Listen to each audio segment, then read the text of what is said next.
Hi friends, welcome back to VVR creation. இன்றைக்கி நம்ம பார்க்க போகிறது பார்த்திங்கன்னா சிம்பிளான ஒரு ப்ரூச் ஒர்க் தான் பார்க்க போகிறோம். இதை நம்ம பட்டர்ஃப்ளைன்னு சொல்லலாம், இல்லை நார்மலாக வந்து நம்ம அதாவது நம்ம ப்ளவுஸில் இந்த மாதிரி பேட்ச் ஒர்க்கு கூட பண்ணிக்கலாம். இது பார்த்திங்கன்னா நெட் கிளாத்தில் தான் யூஸ் பண்ண போகிறோம். நெட் கிளாத்தில் வந்து உள்ளே வைக்கிறதுக்காக இந்த மாதிரி நான் சுகர் பீடு எடுத்திருக்கேன், கலர் பீடு. அதுக்கு பதிலாக நீங்கள் சம்கீஸ் கூட எடுத்துக்கலாம், அது உங்களோட சாய்ஸ் தான். ஓகேங்களா? இந்த மாதிரி எனக்கு வந்து ரொம்ப குட்டியாக வேணுங்கிறதுக்காக சின்ன சைஸில் நான் நெட் கிளாத் எடுத்திருக்கேன். இந்த மாதிரி டியூப் பீடு சென்டரில் வைக்கிறதுக்கு இந்த மாதிரி உங்களோட ஓன் க்ரியேட்டிவிட்டியில் நீங்கள் எப்படினாலும் பண்ணலாம். நான் வந்து இதுக்கு வந்து சென்டரில் வைக்கிறதுக்கு இந்த மாதிரி பேர்ல் பீடு இல்லை சுகர் பீடு இந்த மாதிரி எதுனாலும் நீங்கள் எடுத்துக்கலாம். நான் வந்து சுகர் பீடு வந்து இந்த பீடு எடுத்திருக்கேன். இப்போ வந்து பார்த்திங்கன்னா ரொம்பவே சின்ன சைஸாக இருக்கும். இந்த மாதிரி நம்ம நெட் கிளாத்தில் பண்ணோம் அப்படின்னா சென்டரில் சீக்வன்ஸ் என்ன சீக்வன்ஸ் நீங்கள் வைக்கணும்னு நினைக்கிறீங்களோ வச்சுட்டு ரெண்டு பக்கமும் இந்த மாதிரி டிவைட் பண்ணிக்கோங்க. நம்ம குட்டியாக பண்ணதுனால இந்த மாதிரி நம்ம கொஞ்சம் அதாவது ஸ்டெயின் பண்ணி பண்ணுற மாதிரி இருக்கும். நீங்கள் பெரிய சைஸில் பண்ணிங்கன்னா இதுவே இன்னும் ஈஸியாக இருக்கும்.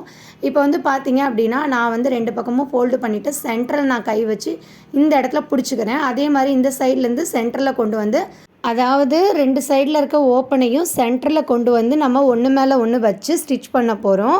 அதாவது ரெண்டு ஓப்பனையும் தனித்தனியாக வைக்கலை, கீழே ஒரு ஓப்பன் இருக்கும், அதுக்கு மேலே இன்னொரு ஓப்பனை வச்சு நம்ம ஸ்டிச் பண்ண போகிறோம். ஸ்டிச் பண்ணுறது பார்த்தீங்க அப்படின்னா இதில் ஒரு டிப் என்ன அப்படின்னா, நம்ம ஓப்பன் சைடில் பேக் சைடில் வச்சுருக்கோம் இல்லையா, அங்கேருந்து த்ரெட்டை எடுத்து நாட் போடலை நான். இந்த மாதிரி திரும்ப ஒரு சுற்றிட்டு ரெண்டு பக்கம் 2 டைம் சுற்றிட்டு இந்த மாதிரி நாட் போட்டுக்கலாம். இல்லை அப்படின்னா நம்ம எப்பவும் போல் கீழே நாட் போட்டு ஸ்டார்ட் பண்ணிக்கலாம். இப்போ வந்து பார்த்தீங்க அப்படின்னா நான் ஃப்ரண்ட்டில் இருந்து பேக் சைடில் நீடில் எடுத்துகிட்டு பார்த்தீங்க அப்படின்னா நமக்கு மெயினாக வந்து ஓப்பன் சைடு வந்து கரெக்டாக இருக்கணும். ஓகேங்களா? அதாவது ஓப்பன் சைடில் வந்து ஒரு கிளாத்துக்கு மேலே இன்னொரு கிளாத் வச்சுருக்கோம் இல்லையா, ஓப்பன் சைடு அது வந்து கரெக்டாக க்ளோஸ் ஆகிருக்கான்னு பார்க்குறதுக்கு நீங்கள் என்ன பண்ணுறீங்கன்னா ரெண்டு சைடும் வந்து நம்ம ஃப்ரண்ட்டில் ஒரு பக்கம் பேக் சைடில் ஒரு சைடு இந்த மாதிரி வந்து ஸ்டிச் பண்ணிக்கோங்க. இல்லை ஏன்னா இது வந்து நான் குட்டியாக போடுறதுனால இந்த ஒரு டிஃபிகல்ட் இருக்குது. பெருசாக போட்டிங்கன்னா இந்த ப்ராப்ளம் இருக்காது. அதே மாதிரி நம்ம ஸ்டிச் பண்ணதுக்கப்புறம் சென்டரில் லைட்டாக பிடிச்சி இழுத்தோம் அப்படின்னா நமக்கு வந்து அந்த சென்டரில் நம்ம ஸ்டிச் பண்ண இடம் சுருக்கி வந்துடும். அதுக்கப்புறம் இந்த மாதிரி நான் சுற்றுற மாதிரி நல்லா டைட்டாக 2 சுற்றிட்டு நம்ம நாட் போட்டுக்கலாம். ஓகேங்களா? இந்த மாதிரி நம்ம பூ கட்டுறதுக்கு போடுற மாதிரி 2 நாட் நல்லா டைட்டாக போட்டுட்டிங்க அப்படின்னா நம்ம சென்டரில் வந்து இந்த மாதிரி சுருங்கி வந்துடும். இது வந்து பட்டர்ஃப்ளைக்கு நம்ம வைப்போம் இல்லையா, ஸோ அதே மாதிரி தான் இருக்கும். இது வந்து நம்ம எந்தெந்த இடத்துல யூஸ் பண்ணலாம் அப்படின்னா, அதாவது நெக்கில் வைக்கிறப்போ நெக்லைனில் வந்து நம்ம இதை வச்சுட்டு சுற்றி வந்து அதாவது சம்கி எதுனாலும் கொடுக்கலாம். நான் வந்து இது வெறும் ப்ளைனாக அந்த மாதிரி செஞ்சு காமிக்கிறேன். நான் சென்டரில் வந்து ஒரு 3 சுகர் பீடு வச்சுட்டு ஒரு சுற்றிட்டு கீழே வந்து கொண்டு வந்துட்டு நாட் போட்டுக்கிறேன். ஓகேங்களா? அதாவது இந்த வீடியோவில் வந்து அந்த இது மட்டும் கிளியராக காமிக்க முடியல. ஜஸ்ட்டு நீங்கள் எப்பவும் போல் நம்ம கீழே வந்து நாட் போட்டுட்டு இப்போ வந்து பார்த்திங்கன்னா நமக்கு வந்து மூவ் ஆகிக்கிட்டே இருக்கும். அதாவது 3 பீடுமே மூவ் ஆகும். ஸோ மூவ் ஆகாமல் இருக்கிறதுக்கு என்ன பண்ணுறேன்னா ரைட் சைட்லேருந்து லெஃப்ட் சைடு அந்த த்ரெட் இருக்குது இல்லைங்களா, அந்த சுகர் பீடோட த்ரெட்டு சென்டரில் இருக்க த்ரெட்டில் வந்து நான் என்ன பண்ணுறேன், ஒரு ஸ்டிச் பண்ணிக்கிறேன். அதாவது ரைட் சைட்லேருந்து நீடில் எடுத்து லெஃப்ட் சைடில் வந்து பஞ்ச் பண்ணி அந்த 2 பீடுக்கும் சென்டரில் வந்து நான் என்ன பண்ணியிருக்கேன், அதாவது ஸ்டிச்சிங் மாதிரி கொடுத்துருக்கேன். இப்போ பார்த்தீங்கன்னா தெரியும் பாருங்கள்.